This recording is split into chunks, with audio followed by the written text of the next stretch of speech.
avec C'est notre moment. Dites oui aux actualités dans votre journal TV. Fianambidy telopolo isanjato hatramin'ny fitopolo isanjato ho an'ireo entana fin de série manomboka ny iray hatramin'ny telopolo jona. Batimax dia mirary fety sambatra ho antsika rehetra. Global Ciment no ambadika ireo nofinofy, ireo rindrina voatsangana ary ireo fotodrafitrasa sy ny lalana rehetra. Global Ciment, ho mafiorina no avy.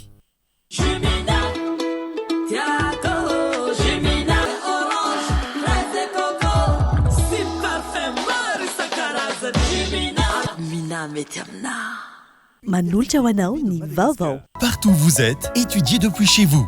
Prime vous présente ny vaovao.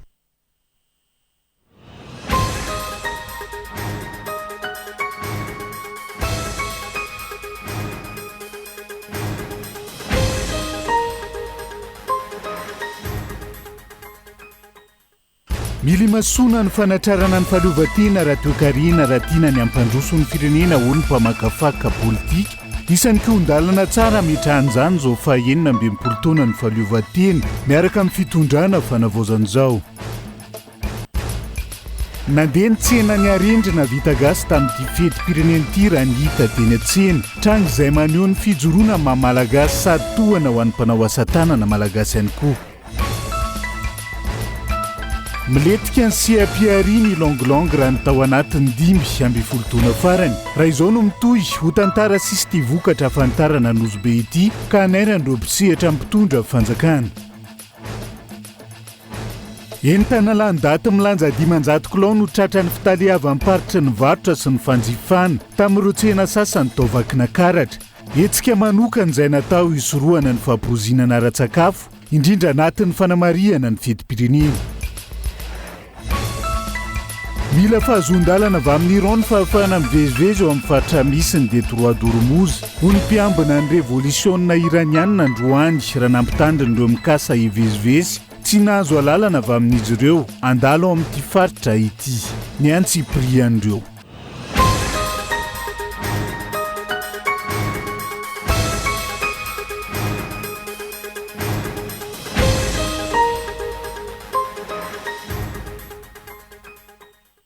Alakamisy fa 5 ny volana jona taona 2020 tonga soa ato anatin'ny fotoana ny fampilalam-baovao manasanao avy hatrany anaraka ny antsiprian'izay ety ampanomboana dia mirary soa atsika rehetra sady atratra mirary atsika rehetra atratra ny fety ny andro ny rapitso ho avy amin'ny resaka afomanga ny arendrina sy ny ambiance teny anosy ny manodidina tenysika rehefa avy eo fa hoe tsika manokatra ny fiarahana. Mily masona ny fanatrarana ny fahaleovan-tena ara-toekarena raha tiana ny ampandroso ny firenena ho ny mpamakafaka politika. Amafisina anatin'izany ny fanomezan-danja ny famokarana anatiny sy ny fanandratana ny vokatra malagasy. I Madagasikara izay mankalaza ny fa 19 taona niverena ny fahaleovan-tena. Doarantsika ny Antsipriana. Isa taona tahaka izao isika no mankalaza ny fetim-pirenena, niverena ny fahaleovan-tena, marika fa manana ny fandriana amin'ny pireneny Madagasikara. Tsy mbola tafapetraka nefa ny fahaleovan-tena raha toekarena. Tao anatin'ny 80 taona mahery nahazontsika ny fahaleovan-tena raha ny tondro ara-toekarena navoaka ny sehatra iraisam-pirenena izay mametraka ny firenena malagasy ho isan'ireo firenena mbola marefo ny sehatry ny toekarena sy ny sosialy. Tsy afaka misaraka amin'ny fahaleovan-tena ny firenena, ny fampandrosoana ny fahavitantena ara-toekarena anamafiorina ny fiandrianam-pirenena ho ny mpamakafaka politika.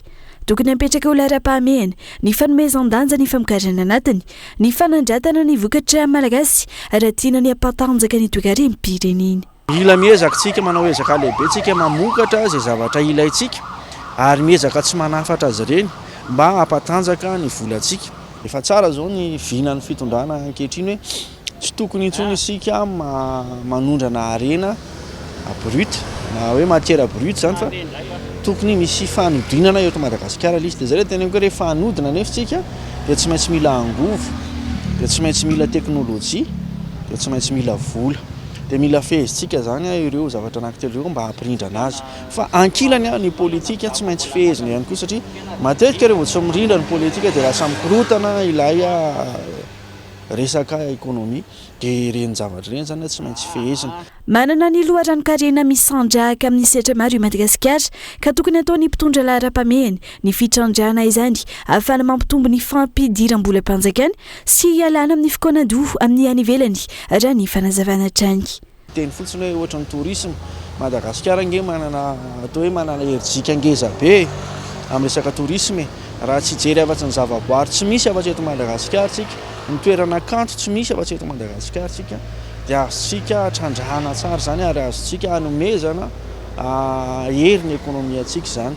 Eo ihany koa ny fahaizan'ny tanora malagasy indrindra fa fikirakirana ny nomerika azo trandrahana ihany koa zany azo orientena amin'izany koa ny ekônomiatsika. Eo ihany koa ny fananantsika tany mamokatra be zany dia azontsika atao ny orienté ny ekônomiatsika amin'izany ihany koa fa zay le tena hoe vina mazava no hitondrana anazy dia mirindra ilay ekônomia sy ilay politika.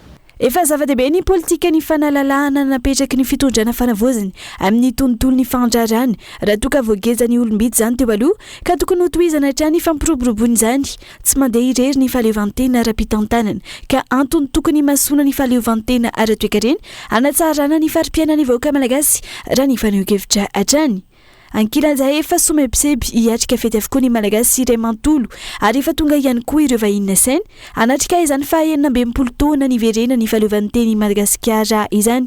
Ny tolakandro teo ohatra no nigadona teny amin'ny seranam-piaramanidina Ivato ny filohan'ny Komoro Azalia Soumani anome voninahitra ny fankalazana ny 20 Jona maneho ny amafy ny fifandraisana sy ny fiara-miasa misy eo amin'ny Madagasikara sy ny firaisamben'ny Komoro izao fa tongava ny filoha komoriana eto amintsika.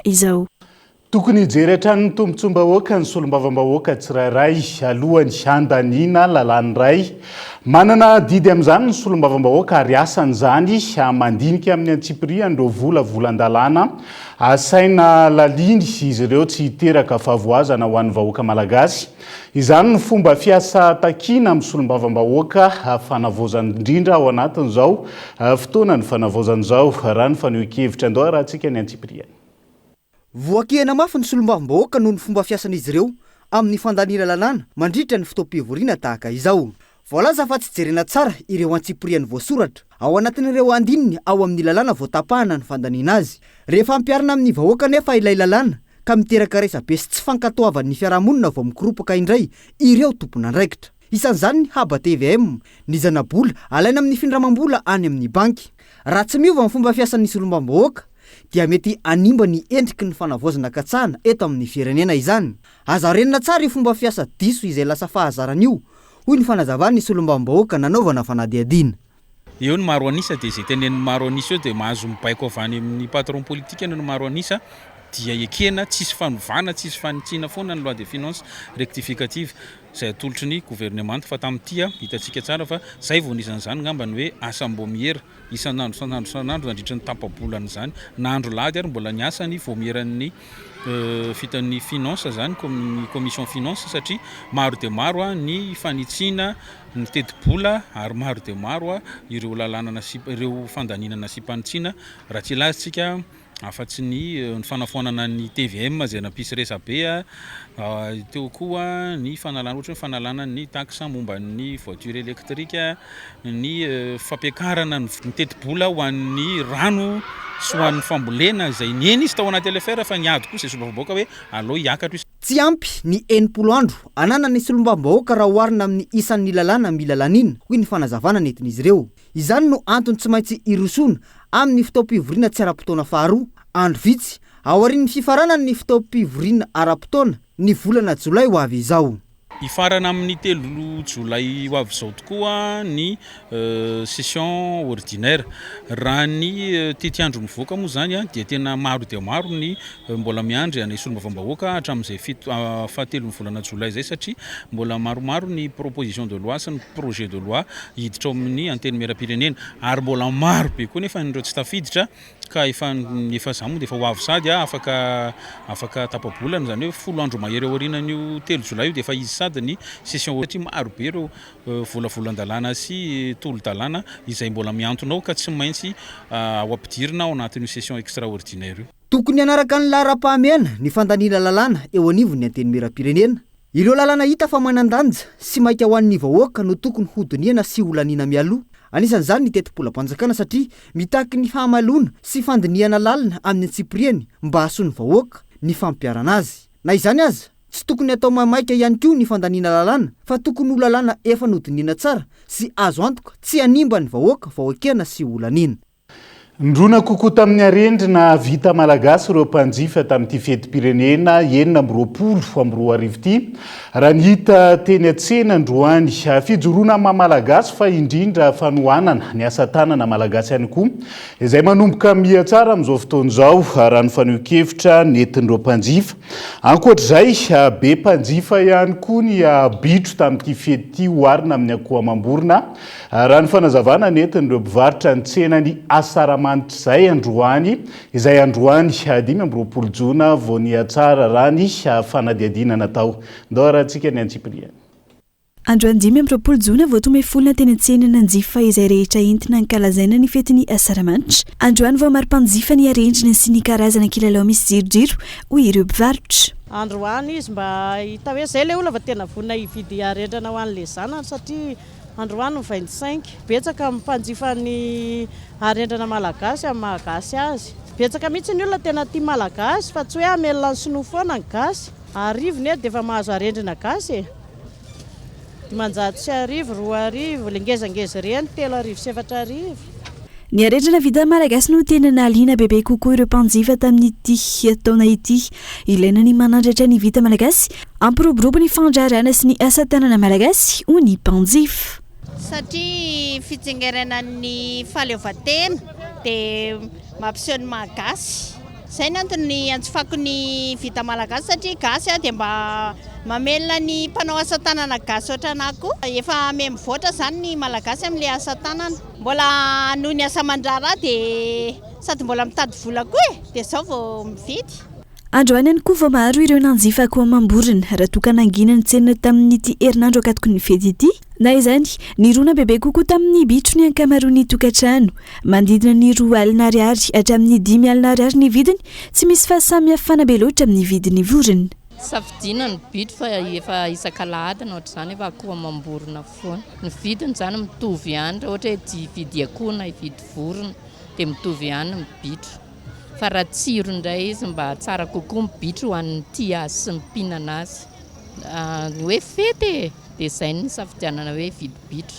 Ny amin'ny tono izao 750 migana eo amin'ny 150 io zao mifarany lehibe. Zao raha ny tena marina tsy maintsy mbola holanina androany raha sitrapon'Andriamanitra aloha dia mety holany. Saikana no manateti-bola manokana hiatrena ny fetiny Asaramanitra ny ankamaroan'ny tokantrano raha ny fanadihadiana natao. Izay ny tsena ny arendrina vita malagasy rehefa nampiarahana tamin'ny tsena ny bitro ihany koa arak'izay fanadihadiana nentin'izay. Fa mbola misy ireo tokantrano tsy mananga-tsaina ray andro alohany hitsingerena ny fahaleovan-tena-pirenena. Manentana trano ny isan'ny tokantrano hanome lanja ny daty ny 20 Jona ny olo-pirenena ho mariky ny fitiavan-tanindrazana. Ndao rahantsika ny Antsipriany tanterany ravaky ny aina volatina. Maro amin'ny olo-pirenena malagasy izay nanaovana fanadihadiana teny an-dalambe no milaza ny mahasarobidi ny fananganana ny sainam-pirenena eny anivon'ny tokantrano sy ny fiarahamonina tsirairay amin'izao fetim-pirenena nitsingerenina ny fiverenana ny fahaleovan-tena ny Madagasikara izao. Fanomezan-kasina ny firenena ny fananganana ny sainam-pirenena atrokoa fanehoana fa miray fo amin'ny samy malagasy. Za malagasy dia manangana saina foana zany satria za malagasy. Zay satria malagasy afa tsy hoe vazaha dia tsy hanangana saina.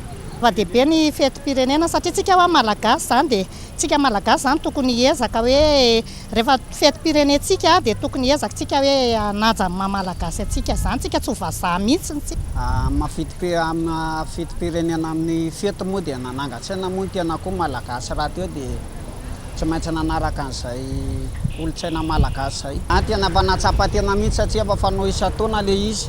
Manangan-tsaina mihitsy tamin'ity taona ity satria atsangana moa ny saina manan-tsaina dia tsy mety mantsangana ny saina. Tonga ny 26 tsy mety manangana foana. Fahaleovan-tena malagasy dia tsy mety atsangana ny saina. Fetim-pirenena dia tsy maintsy atsangana ny saina mariky ny maha-malagasy moa. Tsisy ny tetina andondona hatrany fa fahatsapa-tena manokana sady efa manangan-tsaina foana zay rehefa fetim-pirenena ohatr'izao. ankilany misy ary maro ihany koa anefa ireo tsy manangana ny saina miroro saina manoloana ny zava-misy iainana eto anivon'ny firenena. Raha tena tsy nanangana misy hatramin'izay tena zazo fa tena pirytaona hatamin'ity vao tsy nanangan-tsaina misy. Ohatra nisy an'le sakorokoroka teo ireny dia ohatra tsy dia milamina le saina. Tanana zany tsy ampy an'le fitondrana eo amin'ny fitondrana zany tsy ampane tanana. Nangan-tsaina zany tsy firenena tsy mahaleo tena io koa nangan-tsaina. Hatramin'izay misy ny tsy dia mba manao an'izany zany mba mitovy amin'ny olona zany. Tsy manao an'izany fetifety zany makalaza an'izany. Samy manana ny fanamariana ny fetim-pirenena ny olom-pirenena tsirairay. Ao ireo milaza ny jery-matso izay ataon'ny folo-alin-dà. Ao ihany koa ireo misafidy ny hijanona ao an-trano anaraka ny fahitalavitra. Na izany, zava-dehibe ny firaisampo sy ny firaisan-tsaina ny samy malagasy amin'izao fa 19 taona ny iverenan'ny fahaleovantena izao. Manandanja ny fanandratana ny maha-malagasy ka ho resy lahatra ifanometanana amin'ny fampivoarana sy fampandrosoana ny firenena. Samy tokony anio ny fitiava-tandrazana ny malagasy rehetra amin'izao fitsingerenany fa 19 taona ny fahaleovantena izao. Tokony anio fitaratra amin'izany ihany koa ireo mpitondra sy ny mpitantana ka aneo tamberina andraikitra sy fitantanana mangarahara ampazoto ny olom-pirenena hanao ny adidiny ho an'ny firenena sy ny faritra misy azy raha ny fanohan-kevitra samihafa androany. Daniela Minorso. No ny fahasahiranana iainana amin'ny andavanandro, samy mandeha samy mitady ny ankamaroan'ny malagasy amin'izao fotoana. Vitsy ireo mifantoka amin'ny raharaham-pirenena, eo ny fitadiavana, fa eo ihany koa ny tsy fahatokisana ny rafitra ara-politika, ny tsy fitovitsaranga, ny raim-pirenena tsy mipaka ny an-tokantrano isambatan'olona fahakiazan'olombitsy. Fotoana izao itodiana amin'ny tena fitiavan-tanindrazana, ary tokony fanaja ny tsirairay ahafahana mampivoatra sy mampandroso ny firenena. Ela ihany efa nahita an'ireo repoblika rehetrarehetra zao hatrany amin'ny fanjanahantany ary dia hoy za hoe tsy avy rangano tanindrazantsika fa aza atao takan'io samy ety tanindrazantsika ina moa natao fitiavantany fanajanao ny hafa fanajanao fitaovam-panjakana io zao tena mampanela ndray le fitaovam-panjakana tsy voazy angalarina ny zavatra eny amin'ny arabe na infrastructure manimbanimba zavatra tsika tsy manaja fahadiovantsika zany raha tena ty tanindrazantsika dia ataontsika dolo ny fanadiovana sy ny fanajana fananam-bahoaka akoatra ny fifankatiavantsika zany tsy tokony fampialalina na takizany na manao avanio sy ny takizany ory avamanana sy ny namana tsy tokony anao zany tsika rehetra. Ankoatra ny vahoaka hoentina, tokony anio fitaratra amin'izay fitiavan-tanindrazana izay ihany koa ireo mpitondra sy mpitantana ny firenena. Andro roa mifampiankina amin'ny fanorenana ny fampandrosoana ny vahoaka sy ny mpitondra, ka samy manana anjareo toerana amin'ny fanatanterana ny adity sy ny tambirina andraikitra. Ilaina araka izany ny fifanampiana sy fifampitokisana, ahafahana manatsara ny fari-piainana sy ny fiainam-pirenena. Ao anatin'ny fanentanana mihitsy ny commune araka ny voalazako teo hoe miankina amintsika vahoaka ihany koa nafahan'ny commune mamaly ny etaetan'ny vahoaka izay dia mila mifanentana, mila mifanampy isika raha te hisitraka fampandrosoana, raha te hisitraka tombontsoa ihany koa foto-drafitrasa dia mila manatanteraka didiny vahoaka mba ahafahanay mamaly izany etaetan'ny mponina izay. Tamin'ny alalan'ny adity nataon'ny fokon'olona teo anivon'ny commune Tanjombato, nanatanteraka tamberina andraikitra tamin'ny alalan'ny fanolorana solombody akohan'ireo zokiolona mihoatra ny 20 taona ary kilalao sy vatomamo an'ireo ankizy amin'izao ankatoko ny fankalazana ny fetin'ny fahaleovantena izao ny teo anivon'ny commune Androany. Tanjona ny amporisiana ireo mponina zoto indray anjara amin'ireo adidy eo anivon'ny Fokotany sy ny commune misy azy ireo sy ho fanehoana ny fitantanana mangarahara ho fitaratra ho an'ny commune hafa. Ivadika eo anatin'ny vaovao toe-karena vetivetsika tsy mitsahatra mitotongana sy ampiariana ilongilongy eto amintsika raha ny tao anatin'ny 5 taona farany. Raha izao no mitohy ho tantara sisy ty vokatra afantarana nozobe ity ka anairany ireo mpisehatra ny fandraisana andraikitra mpitondra amin'izao fotoana izao fonina saina. Isan'ny nahatonga ny anarana nosomanitra ny nosobe ny ilongilongy fa ihany koa iray amin'ireo vokatra ahondrany Madagasikara. Lohalarany sika maneran-tany talohan'ny taona 2000 raha ny famokarana fa efa nosongonan'ny Komoro lavitra taty aoriana noho ny tsy fisian'ny paikady ampiroboroboana azy. Veriny toerana fa mihena andro manalina ihany koa ny mpisehatra noho ny fitotongan'ny vidiny akandreo mpanangam-bokatra. Efa marobe ny ologno nagnano investissement taminazy io satria vita izy io efa niakatra nisy fotoagna niakatra ny fleurany a 30 000 francs ny kilo fa izy am'izao atsika mikoragna azy io azara raha misy mividy ary tampoko mividy a farany lafa dia arivo na 5 000 francs le kilo miegny be zegny lasa sahiragna zegny ny vahoaka nefa hatreto na fitonagna taloha teo tsy narignesagna feo ny araiky avy ty mbola tsy arignesagna feo ary zegny aneragna hoe ny ministère ny industrie ny ministère ny agriculture mba hitsinjo ireo mpamboly raha ambelatsika ohatry zao io dia farany tsy hoisy langilangy eky anao sy be porofon'izay fitotonganyity siam-piariana ity izay ihany koa ny fiainandro mpisehatra raha tany amin'ny 5 alina tany ny isan'ireo olona nivelona tamin'ny ilongilong 12 taona lasa izay ankehitriny manodidina ny 2,000 isa sisa ary ireo efa manao vadinasa ny ilongilong ny vidy langilangy le tompoko satria izy io tabatabegna ny nangatagna teto nisia laboratoire ahafahana mizaha inona ty densité anzegny nefa mbola tsy afaka eto fa tsy maintsy miakatra Antananarivo ny angatany koa ny afagna nosy be manana aéroport international mba hafany mandefa entigna mivantagna fa tsy maintsy fa tsy voatery mandeha Antananarivo satria raha misy anzegny magnamevagna ny fasahiragnanay aty antoerana mitodika amin'ny atsika tompony andraikitra ny zavatra atao rehetra ambarao ny vahoaka ino tiagna ny lalagna tokotry agnanaovagna izy ary ino ny tegna tanjonareo afahanay miomagna am'izay tsy mifanipaka amin'ny fampivoarana ny sehatra ny fizahantany ny fampiroboroboana ny ilongilong fa afaka miara-dalana raha ny fanazavana ary oampinga iray ahasarika mpizahantany maro ireo fanairana sy sosikevitra narosin'ireo mpiantsehatra tamin'ny mpitondra teo aloha fa tsy nisy mpiaino fa navaozany zao izay antenain'izy ireo hoerintsika vaovao amerenana ny lazany ilongilong na afantarana ny Nosy-be. Ndroapolo hatramin'ny 13 Aogositra ho avy zao ny efatrandro ny salon des acteurs économiques Boeny andian'ny fahatelo izay tondrana ny aloha hevitra momba ny fododrafitrasa ny fanajariana ny tanan-dehibe sy ny angovo miantso ireo mpandrara rehetra misehatra amin'ireo loha hevitra ireo ny komity mpikarakara araka izany manoloana amin'ny fampiasana ireo akora fototra azo trandrahana misy ao amin'ny faritra Boeny. Christian Andriamiry. Toko telo tsy afa-misaraka ny infrastructure sy ny urbanisme ary ny énergie antony nahatonga ireo avy amin'ny antenimieran'ny varotra sy indostrie eto Boeny sy ny komity mpikarakara ny safidy ireo loha hevitra ireo mandritra ny salon des acteurs économiques Boeny andian'ny fahatelo manomboka ny faharoapolo ka hatramin'ny fahatelo amby roapolo ny volana Aogositra ho avy zao eto an-tampon-tanàna ny Mahajanga. Fiainana eto anivon'ny faritra Boeny le izy raha antsika mahita ny ezaka vita eo anivon'ny fododrafitrasa raha tsy resaka fotsiny tsika ny asa vita eo anivon'ny porony Mahajanga raha ny urbanisme ny resantsika dia raha antsika mahita koa ny ezaka rehetrarehetra izay nataony commune ambony vohatra ny Mahajanga na ny fanamboarana lalana eto tampon-tanàna ny Mahajanga fotsiny zany. Ny énergie moa zany dia zavatra mikasika antsika rehetrarehetra satria tsisy ny fampandrosoana vanona raha tsisy ny herinaratra. Eo ny fisiany herinaratra, eo koa ny fahazahoanan'le herinaratra amin'ny vidiny mirary. Zay no nahatonga anay tapa-kevitra zany teto anivon'ny komity mpikarakara ny safidy an'ireo loha hevitra anankitelo ireo.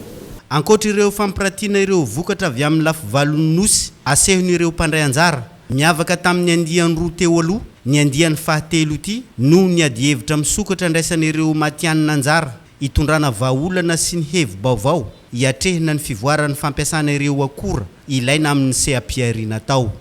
Raha miresaka urbanisme zao tsika ohatrany dia isy mpandray anjara avy amin'ny commune ndray anjara ao mety isy mpandray anjara koa avy amin'ny STD na ny domaine na ny topo amelabelatra n'io sujet zay ho voatazona amin'ny conférence sur l'urbanisme. Ohatran'izay koa le conférence zay ho atao momba ny angovo tsy maintsy isy mpandray anjara koa avy amin'ny jirama ohatrany avy amin'ireo zay orinasa mpamatsy herinaratra ohatra ny amin'ny jirama donc mivelatra kokoa zany le fifanankalozakevitra ary hoentinay tena hoe anapitana fahalalana ho an'ny tanora sy ho an'ny mpandrara le conférence thématique zany amin'le fandraisan'le panéliste anjara. Mifandray amin'ireo akora fototra misy ato amin'ny faritra Boeny ireo loha hevitra ny safidiny mpikarakara ka manana anjara lehibe ao anatin'izany ireo sehatra tsy miankina izay mpiara-miombonantoka mivantana amin'ny fanjakana eo amin'ny fampananana asa sy ny fampivoarana ny tontolon'ny ekonomin'ny faritra. Ny fiara-miasa ny sehatra tsy miankina sy fanjakana no afana mahavita zavatra lehibe eto anivon'ny faritra ka izany no anaovanay antsoavo etoana ny anareo rehetra mpiara-miombonantoka indrindra inareo any amin'ny sehatra tsy miankina mba anjay anjara anao tantsoloka amin'ny fanatanterahana zao salon des acteurs économiques de Mahajanga zao satria ery lehibe afana miroso amin'ny fampandrosoana ny faritra izany etsika izany. Fototra mitondra mankany amin'ny fampandrosoana ny firindran'ny fanorenana foto-drafitrasa manoloana ny fisian'ny harikarena ao anatin'ny faritra iray izay tsy afa-misaraka amin'ny fampiroboroboana ny tontolon'ny famoronana asa mifandraika amin'ny fanodinana ireo akora misy ao aminy. Anamafy ny fiarovana sy ny fomba sy hitady fomba madian'ireo loharanokarena stratéjika misy eto amintsika ho vahaolana amin'ireo olana rangovo no amin'ny sony tale generaliny amin'ny mahasampandraram-panjakana mpitantana ireo akora nafo azy anampy ny fanjakana hatrany ho amin'isy hampiroborobo ny asa fikarohana sy fitrandrahan'ireo arena kibontany ho lasa loharano mpampandrosoana kabainloha. Manoloana ireo olana arangovo sy ny akoranafo samihafa ito amintsika miroso ny fanjakana amin'ny alalan'ny Office des mines nationales des industries stratégiques na ny OMINIS eo anivon'ny ministera-ny arena kibon'ny mitady ireo vahaolana momba izany amin'izao fotoana raha ny fanazavana dia misy ny tetikasa hitrandrahana ireo arena kibon'ny sy ny loharanokarena stratégique toy ny soltane ny uranium ary ny entona ka hampiasana ny vokatra zany fikarohana zany avy eo ho amin'ny industrie ito Madagasikara. Tatsika farany teo misy an'ilay sidina zay atao hijerena any amin'iny faritra atsimo iny zay vadika any amin'ny faritra andrevana. Navoaky ny décret mamaritra ny ataontsika hoe ny domaine pétrolier zay hydrocarbure zay eto Madagasikara ny amin'ny faritra Morondava, Majunga, ny any Ambilibe reny rehetrarehetra reny zany efa asa mipetraka ahafahantsika mandeha miroso ndrosona efa be dibe amin'izao fotoana zao raha tsy resaka fotsiny tsika ny amin'ny lafiny uranium zay efa hojerentsika satria misy olana amin'ny énergie eto Madagasikara dia zany rehetrarehetra zany efa hovahantsika ny amin'ny gaz efa mandeha zany hovahantsika ny amin'ny gaz ny mahaboboka ny amin'ireo pétrole dia efa fantatsika fa isy ny fikarohana anamafy ny ataontsika hoe ireo arena ananatsika satria arena ny antotakevitra dia ananatsika ireo atsaraina foana amin'ny tenenina hoe misy 2D 3D teknika moa zany zay atsaraintsika foana mba hafana zany manena ny ataontsika hoe amin'ny teny vahiny ny incertitude amin'ny fikarohana eto Madagasikara.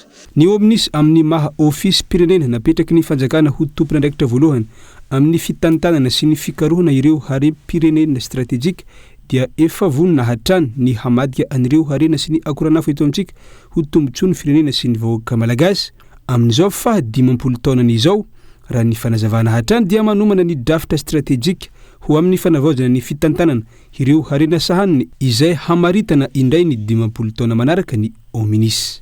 Iverenantsika vetivety ny fankalazana ny fetim-pirenena fahatsiarovana tsara mila ampiainana ny ankizy ny aliny 5 jona toy izao ireo ray aman-dreny ka tokantrano maro no nanao lahara-pamena ny fitondrana ny zanany miaraka amin'ny arendrina sy mijery afomanga izao alizao nampiavaka sy nandrisika ny olo-pirenena tamin'ity fetiny fiara afaka mitatitra maimaim-pona rehefa amonjy fodina andoaratsika zay ambiance ny teny anosy mandidin'izay.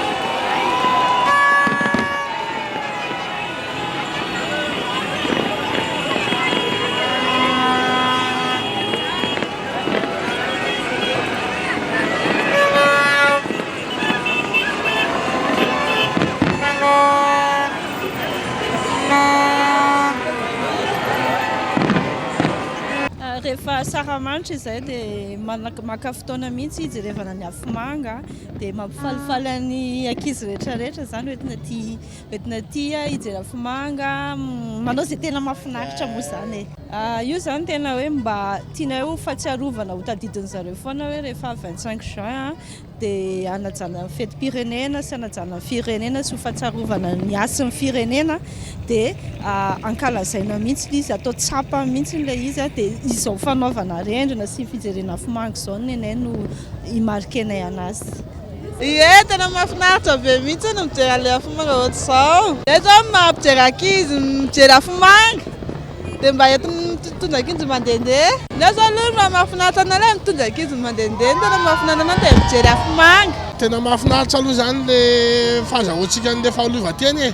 Zay zany tena hitako tena mampiavaka izao satria sarotsitsika vao tonga amin'izao voalanja an'ilay fahaleovan-tena dia isaorana an'ireo maramila sy ny bianitra tany aloha ny ady nazahoana an'izao fahaleovan-tena izao mba hifalian'ny tanànaka aty arina.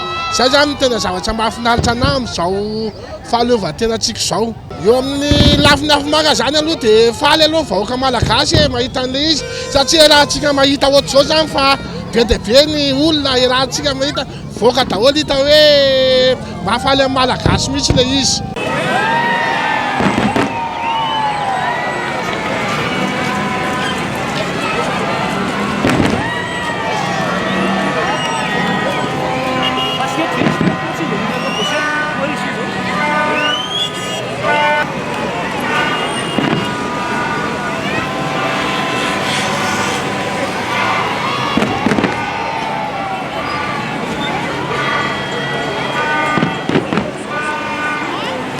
dia izay ihany koa no entsika misento ao anaty doka vetivety aza misaraka aminay ary.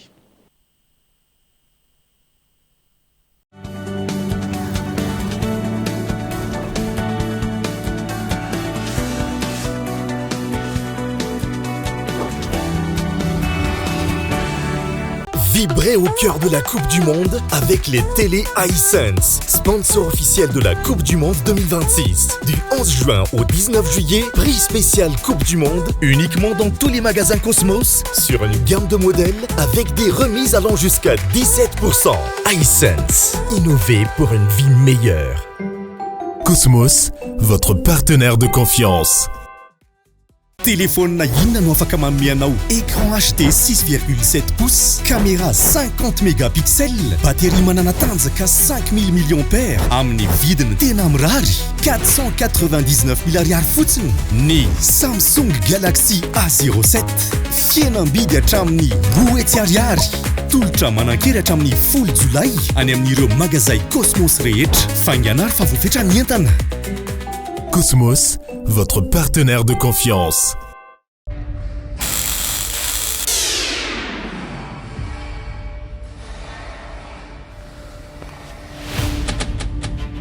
Tapaka indray le jiro raha mba afaka avidiko groupe électrogène zao nefa mbola tsy ampy ny vola kasiko amin'izao.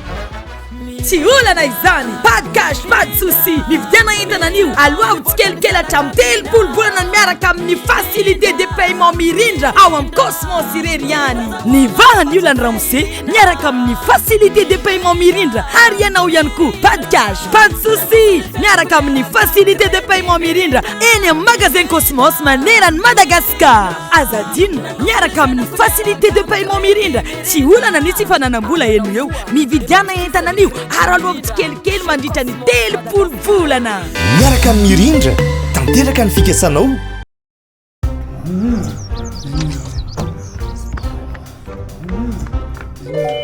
Toy ny fianakaviana rehetra dia samy manana ny fahasamihafana ny tsirairay. Misy ilay kintana vaovao miavaka mahafatifaty.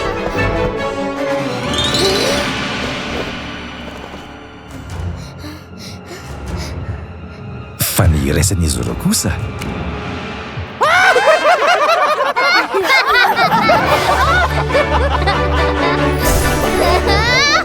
ilay ny fampizarany sy zarany amin'ny rehetra.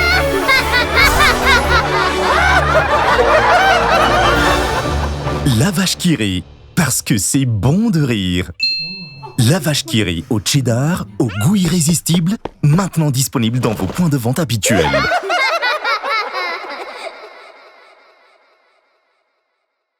Vivez la Coupe du Monde avec une définition d'image incroyable avec la télé TCL. En plus, du 11 juin au 19 juillet, pour tout achat d'une télé TCL, uniquement dans tous les magasins Cosmos, participez à la tombola TCL World Cup avec 4 télé TCL à gagner. Uniquement dans tous les magasins Cosmos. Avec TCL, chaque moment du World Cup devient spectaculaire. Cosmos, votre partenaire de confiance. Vibrez au cœur de la Coupe du Monde avec les télé iSense, sponsor officiel de la Coupe du Monde 2026. Du 11 juin au 19 juillet, prix spécial Coupe du Monde, uniquement dans tous les magasins Cosmos, sur une gamme de modèles avec des remises allant jusqu'à 17%. iSense, innover pour une vie meilleure. Cosmos, votre partenaire de confiance. Face à la crise mondiale de l'énergie, choisissez le kit antidélestage ou l'autonomie totale. Grâce à des panneaux solaires haute performance, bénéficiez d'une production optimale. Avec ZK Digimax, découvrez une technologie nouvelle génération, modulaire, simple et surtout sans câblage encombrant. Une énergie fiable et entièrement contrôlée. De 5 à 125 kVA, en monophasé ou triphasé, pour tous. ZK Digimax, distribué exclusivement par TED. Une multitude de solutions. L'une d'entre elles est faite pour vous.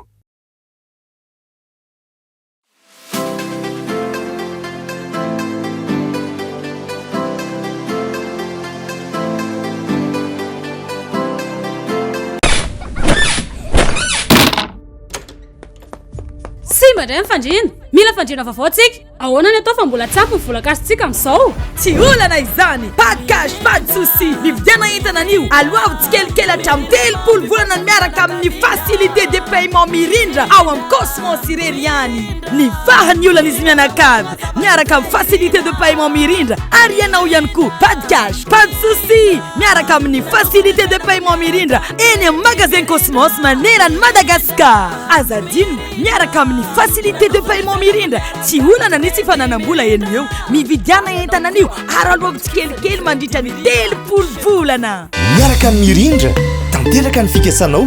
Téléphone inona no afaka mamianao? Écran HD 6,7 pouces, caméra 50 mégapixels, batterie manana tanjaka 5000 milliampères, amin'ny vidiny tena mirary 499 000 ariary fotsiny. Ny Samsung Galaxy A07 fihenam-bidy hatramin'ny 1000 ariary.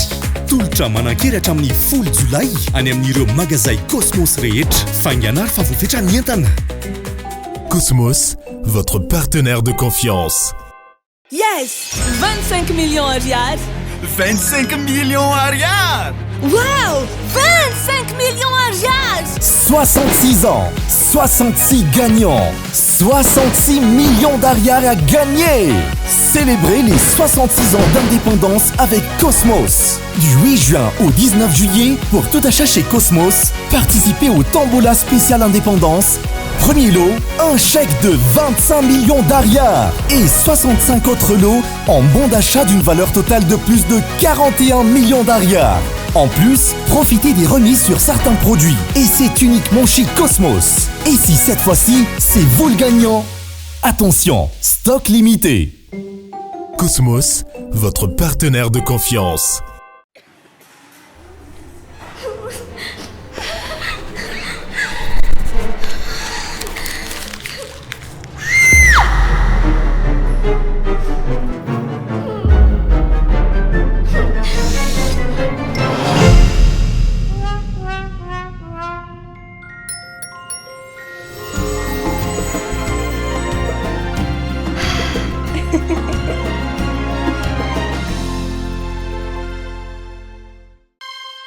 Face à la crise mondiale de l'énergie, choisissez le kit antidélestage ou l'autonomie totale. Grâce à des panneaux solaires haute performance, bénéficiez d'une production optimale. Avec ZK Digimax, découvrez une technologie nouvelle génération, modulaire, simple et surtout sans câblage encombrant. Une énergie fiable et entièrement contrôlée. de 5 à 125 kVA, en monophasé ou triphasé, pour tous. ZKDJ Max, distribué exclusivement par TED. Une multitude de solutions.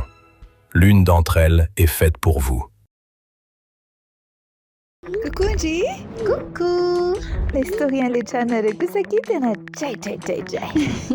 Merci Benji. Ina tena tsy Instagrammable mihitsy. Te hanolo jiro sy carotte ato fa dans le rouge un budget zao. Mandalova Batimax promo be volana juillet manontolo. Cliqueo tsy liantsy Asaramanitra miavaka. Fihenam-bidy 5,000 isanjato be zao ho an'ny sanitaire sy carrelage ary luminaire. Fihenam-bidy 10 isanjato kosa ny amin'ireo kojakoja sy fitaovana ilaina amin'ny fanorenana. Fihenam-bidy 30 isanjato hatramin'ny 70 isanjato ho an'ireo entana fin de série manomboka ny iray hatramin'ny 30 jona. Batimax dia mirary fety sambatra ho antsika rehetra.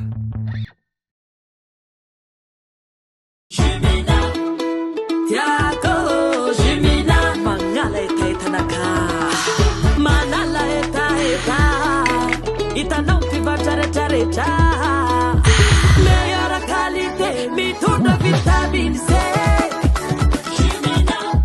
Ny goût tegna naturel tsy pirate fa tegna réel. Parfum orange, fraise et coco sy parfum maro isan-karazany. Avy agny Europe amle tegna top. Mina mety amina. UPRIM, Université privée de Madagascar. La formation à distance de l'UPRIM, pratique, fiable, efficace. Étudiez à votre rythme, où que vous soyez et quand vous voulez. Vous êtes en quête d'une promotion professionnelle, vous êtes fonctionnaire visant un reclassement, vous pouvez travailler et étudier en même temps pour viser votre diplôme à travers le téléenseignement de l'UPRIM. Licence et Master 2. Habilité par l'État jusqu'à la 5e année et reconnu par la fonction publique jusqu'à catégorie 8. Encadrement innovant via une plateforme numérique permettant un regroupement en ligne avec interaction, droit, communication, gestion et management, commerce et marketing. Alors, partout où vous êtes, étudiez depuis chez vous. Rejoignez la formation à distance de l'UPRIM. Inscrivez-vous à l'UPRIM la plus proche de chez vous. L'inscription peut se faire également à distance. Contact 020 85 215 03 034 11 215 08. Investissez dans une valeur sûre. Choisissez UPRIM.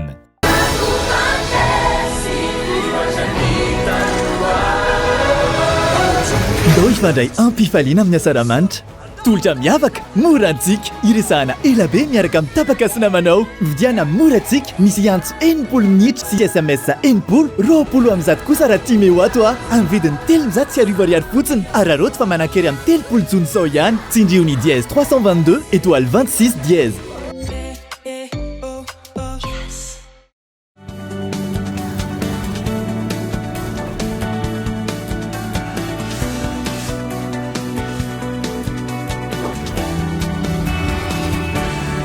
Anoizatsika ny tapany faharoa amin'ny fampalalam-baovao amin'ity ala ity. Mbola naolana sedrainy sekoly tsy miankina ny tsy fahafahany ray aman-dreny mandony sara ny fianarana ary maro sekoly misedra izany amin'izao fotoana izao. Olany fanabeazana eto amintsika ihany koa ny fanadinoana ny mahamalagasy izay tokony ho tandremana manokana indrindra amin'izao fetiny Saramandro izao. Fanadinoana ny mahamalagasy izay isany mahatonga ny firenena tsy handroso ihany koa raha ny fanazavana. Entsora Soary Malala. Anisany mbola olana lehibe sedrainy sekoly tsy miankina ny fahasahiranana ny ray aman-dreny. Indraindray efa ho tapitra ny taom-pianarana, mbola tsy mahafeno fitaovana ny mpianatra sasany hoy ny tompon'andraikitra avy amina sekoly tsy miankina iray. Eo ihany koa ny fampiofanana ho an'ny mpampianatra izay mbola andoavam-bola. Toa anjorim-bala matetika ny sekoly tsy miankina raha oharina amin'ny sekolim-panjakana ka manao antsy fanarana izy ireo ny amin'ny tokony ampitomboana ny toany eo amin'ny sekoly tsy miankina. Tsy fahefa mifidy ray aman-dreny na tele asa dia mifanjakana koa mametraka hoe tsy miankina dia tsy mijery loatra aloha ny fanjakana fa mpitaovana ny ankizy tsy misy fa dinjaran'ny ray aman-dreny irery no misehatra ao anatin'ny fanabeazana ny zanany dia mahatonga ilay ray aman-dreny koa tsy dia marisky tsy mahafantatra izy hoe investissement le fampianarana fa fandanim-bola dia tsy mety hivoaka le fanabeazana ety amin'ny sekoly. Marina hoe mahita vokatra fa tsy le vokatra tena tadiavin'ny sekoly tsy miankina. Ao koa any anaty sehatra ny fanadinana tena olana lehibe mampalahelo tsy fahamarinana ao anatin'ny lazahadina. Misy olona mahazotomo manokana ao anatin'izay fikolokoloana sy fanomanam-panadinana izay dia izany tena etaetana ety amin'ny sekoly tsy miankina hoe mba karina kely ny lenta indrindra ho ana ety ambany tanàna manko ny toerana misy anay. Akoatra izay mila vaozina ihany koa ny rafi-panabeazana ny fanadinoana ny maha-malagasy no mahatonga ny firenena tsy androso. Tozaradinoana ny mpanambe sasany eto Madagasikara ny fanajana soatoavina malagasy ka ao anaty izao fankalazana ny fety ny Saramatra izao niroso tamin'ny hetsika antsoina hoe hetsika fampiralahiny izy ireo famonoana omby zaraina ho an'ireo mpianatra tanjona amin'izany ny anamafisana indray ny fihavanana sy hamelomana ny asy ny maha-malagasy. Mba hizara novikena amin'ny tampihavanana ho an'ny ankizy amerina ny maha-malagasy dia andaontsika hamono omby dia hanaovantsika sainam-pirenena dia averintsika indray le tanana amin'ny fampitatana fanajana satria tsapa hoe ararotina zany ny 3 andro nanaovana fety amono omby anao arendrina hiaraka amin'ny ankizy zaraina hitetika mihitsy zao dia zaraina dia samy manomana ohatra manao tsikonina satria ny volana jona volana natokana ho an'ny ankizy dia zaraina dia manao tsikonina dia samy mahandro tsy mahazo asiana zavatra angitraingitra fa sakafo malagasy ifankatiavana. Ny tombotsoa aloha ny tena hita hoe tena mahafaly le izy satria amin'izay le ankizy lasa mirahina mifankatia aseho ao daholo ny maha-malagasy aseho ny fihavanana ny fitiavana ny firaisan-kina dia izay zany ny tena antony hoe andraisan'ilay ankizy an'ilay izy.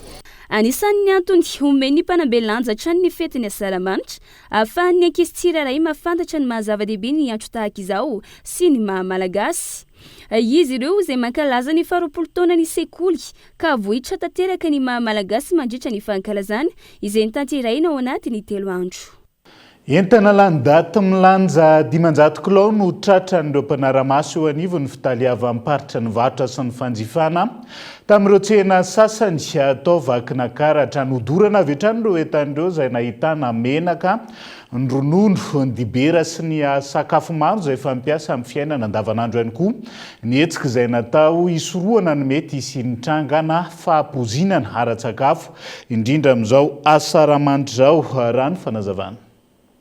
Tao rehefa fidinina ifotony sy fitsiriana izay nataony avy ao anivony fitalavam-paritra ny varotra sy ny fanjifana eto amin'ny faritry vakina karatra teny anivon'ireo mpivarotra sy mpandrizara ary mpabogady maromaro tato anatin'ny distrika 7 izay mandrafitra ity faritra ity dia entana landaty manodidina ny 500 kilaona tratehaka ireo mpanaramaso ny varotra nandritra io fanaramaso sy fidinina ifotony natao io nandraisana fepetra sy ny dorana avy hatrany ireo entana landaty ireo ny alarobia 24 ny volana jona 2024 lasa teo natao izy ao hetsika izao mialohany fankalazana ny fety-pirenena hoy ny taleparitra ny varotra sy ny fanjifana eto amin'ny faritry vakina karatra ho fisoroana ny mety isin'ny fahapozinana ara-tsakafo izay ateraka ireo entana landaty ireo. Nahitana andreto entandreto dia tena hoe ny karazana fivarotana rehetra na lehibe na kely na mpanjara na mpamongady na grande surface. Ireo entandreo dia vokatry ny asa ny fitetezana ny distrika manerana amin'ny vakina karatra moa. Rehefa mahita entana landaty dia voalohany indrindra aloha izany tsy maintsy esoriny ao amin'ny tsena ilay izy dia rehefa aveo mitoy ny procédure araka ny voalazany lalàna. Ny entana eo dia hitantsika daholo ny entana isan-karazany, misy ny bonbon, misy ny biscuit, misy ny zava-pisotro ao anaty tavoahangy, misy ny dobera, misy ihany koa ny ronono en brique, misy ny ranom-boankazo en brique.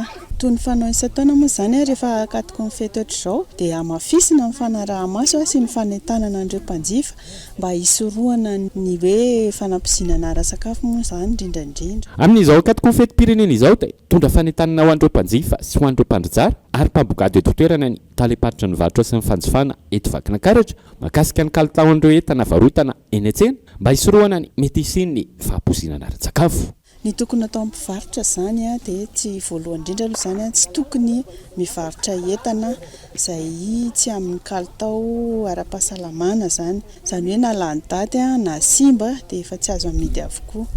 Ny mahakasika amin'ny mpanjifa indray dia ny mpanjifa izany entana ho tompona andraikitra amin'ny entana jifaina izany dia mba mijery izany an'ireny daty ireny rehefa miantsena dia mijery ihany koa ny kalitao an'ny entana vidiana fa nefa koa rehefa ataoko hoe arakaraka ny karazana entana ihany koa dia mila mandray andraikitra amin'ny mpanjifa. Ohatra hoe raha mividy zavatra izay tokony atao anaty vata fampangatsiahana dia vao tonga any an-trano dia efa ampidirinao ihany koa ilay izy fa manjary hisoroana izany ny fanampizinana ara-sakafo indrindrandrindra. Araka izany dia mbola mitohy hatrany ity hetsika izay ataony avy ao anivony fitalavam-paritra ny varotra sy ny fanjifana eto amin'ny faritry vakina karatra ity amin'ny fanaraha-maso ny kalitao sy ny vidin'ireo entana eny an-tsena amin'izao akatoko ny fankalazana ny fety-pirenena izao.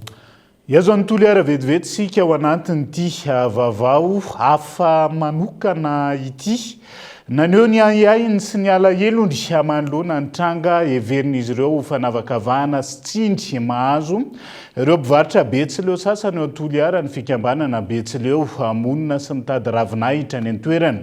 Porofon'izany ny fikasia tanana nataona tompon'andraikitra teo anivon'ny komune ireo mpivarotra sasany tany antoerana ka anaovana izy ireo fitarainana amin'ny tompon'andraikitra mahefa. Ndao rahantsika ny Antsipriana. Mpivarotra miisa 3 izay avy amin'ny foko Betsileo mitady ravinahitra ao Toliara no voalaza fa naratra mafy nandritra ny sakoroka tao Ankilifaly ao Toliara. Araka ny fitaranandreo fikambanana Betsileo, tompon'andraikitra sasany eo anivon'ny komune Ambonivohitra Toliara no tompon'antoka tamin'ity tranga ity. Nampameritra mpanotaniana ny teo anivon'ny mpikambana ihany koa ny fiantsoana eny anivon'ny fitsarana ny iray amin'ireo naratra androany raha ny fanazavana izy ireo. Olo sy manao olo amin'ny teny sotra sy banamaly ery sy ny teny hoe kisahagna reo patonte bango nataony ah zao victime voalomo zao ny antoany io zao ny filagny vosinakandro zao ny fangoany nandeha rehefa noety fa sy namaly azy misy le sasany voatorotoro tare zany tena raha zany io zany toriny fa hoe namolaka ny tanany sarika asiany banty zany ny tagnany hoe filahan'le banty kely io zany toriny io miaka sa parquet ato amin'ny tribunal zao zany zay zany mahatonga anahy mandeha eto. Ankoatra ny filazana fa ny aran'ny erisetra, milaza ihany koa ireo mpikambana eo anivon'ny fikambanana Betsileo fa misy endrika fanavakavahana mifototra amin'ny fiaviana mahazo azy ireo ka anaovan'izy ireo antsoavo amin'ny tompon'andraikitra isantsokajiny mba hijery akaiky ny zavamisy sy andray fepetra amin'ny famahana izao disa izao. Tinga mera teny misy hoe ireo Betsileo reo manzakazaka eto Toliara eto ka sa misy anzakazakany eto ary fokotany roa eto Toliara eto roa laiko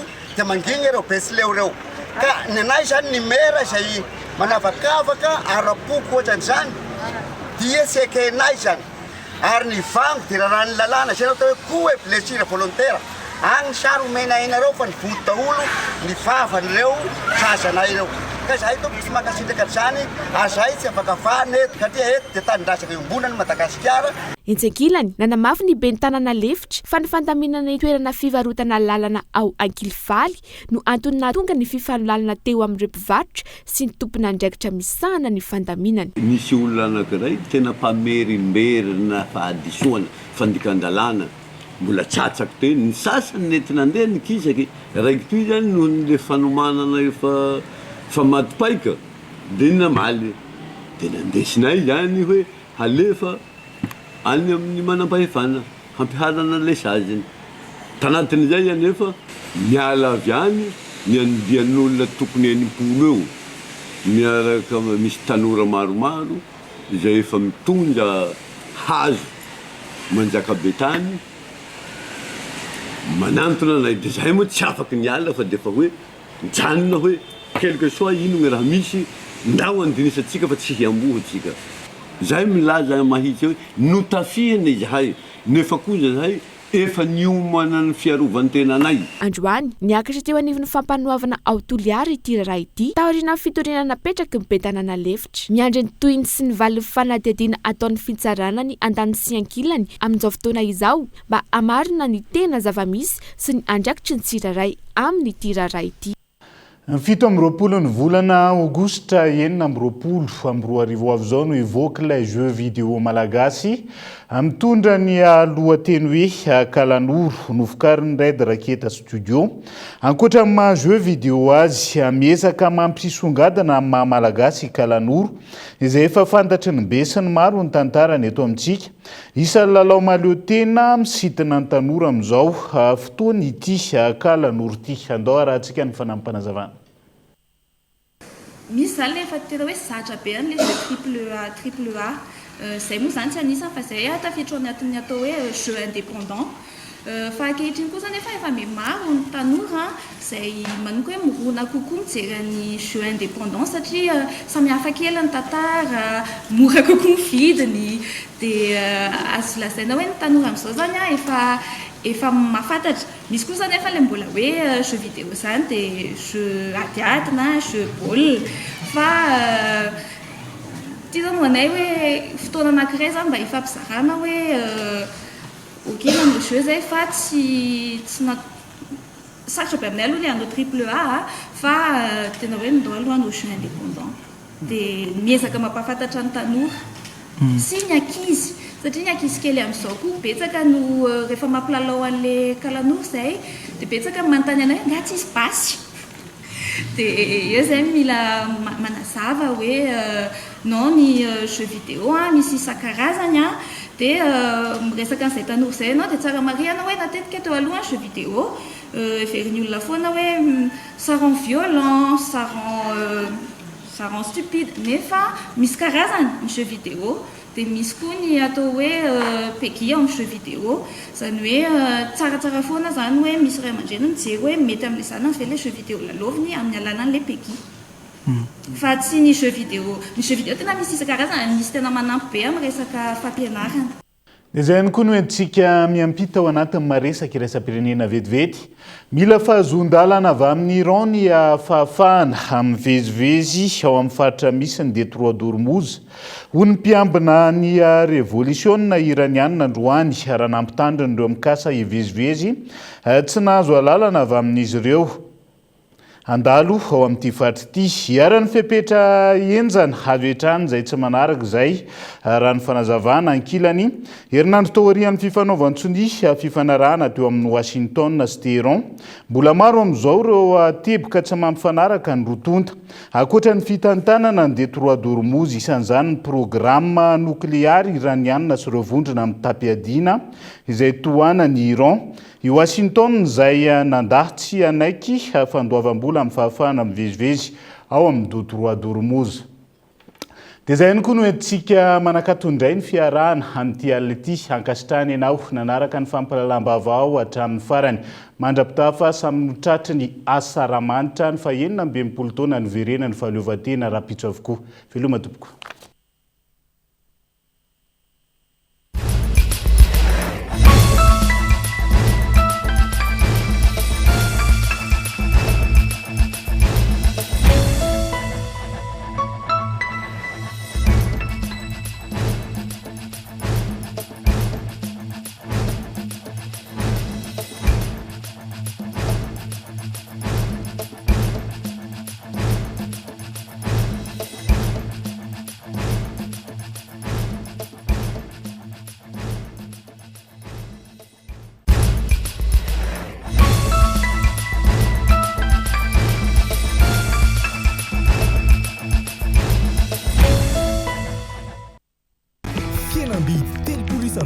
Hatramin'ny 7 isan-jato ho an'ireo entana fin de série manomboka ny iray hatramin'ny 30 jona. Batimax dia mirary fety sambatra ho antsika rehetra.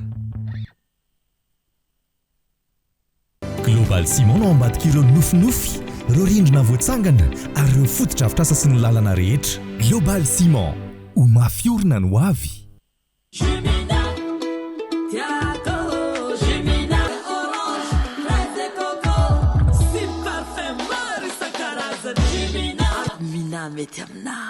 Nanolotra ho anao teo ny vaovao. Avec Yassi, c'est notre moment. Dites oui aux actualités dans votre journal TV.